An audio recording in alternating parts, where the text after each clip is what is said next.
Hi everyone, I'm Marie Life Coach here. Just want to share a little video with you about relationships. Really it's more about owning your own feelings, and do you think, I'd be interested to know how vulnerability is perceived in your relationship. How do you do vulnerability? Do you do it well? Do you do it really badly? Are you scared of it? Do you stay away from it? And if you do stay away from it, how does your behaviour then affect the relationship, i.e. do you isolate yourself, do you withdraw your love, do you withhold your love from your partner? So this video really is about taking ownership of your emotions. So something was brought to my attention, so I'm continually learning about myself and seeing what still needs to be healed within me.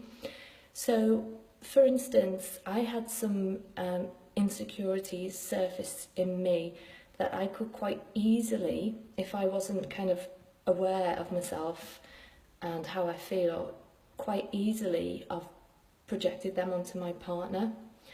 So most of us do this. My partner's guilty of this and he's working through this himself.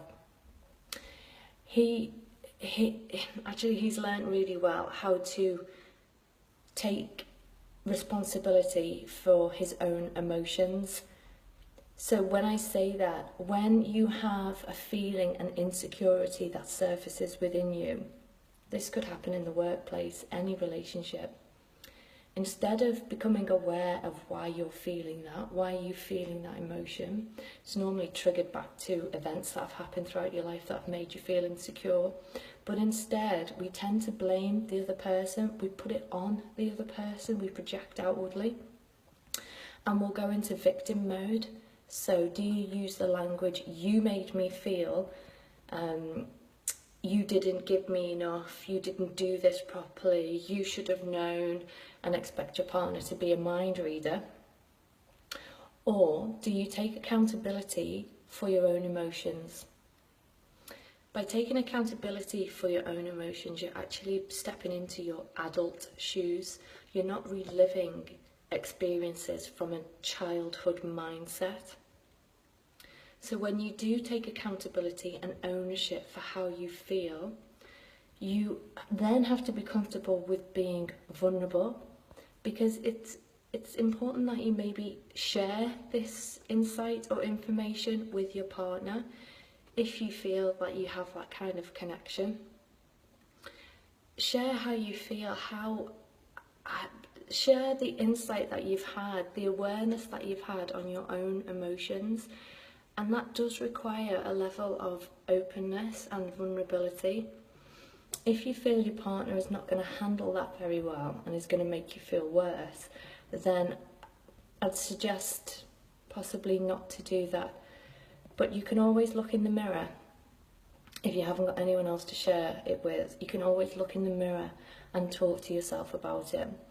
Acknowledge that you've just had this awareness about this emotion that normally would keep you trapped in a victim mentality, but instead you took ownership for it.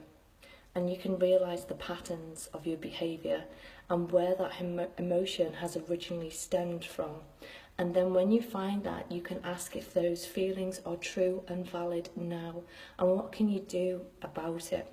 Let's say for me it might bring up body image, image of self-worth, image of being feelings of not being good enough or not being lovable.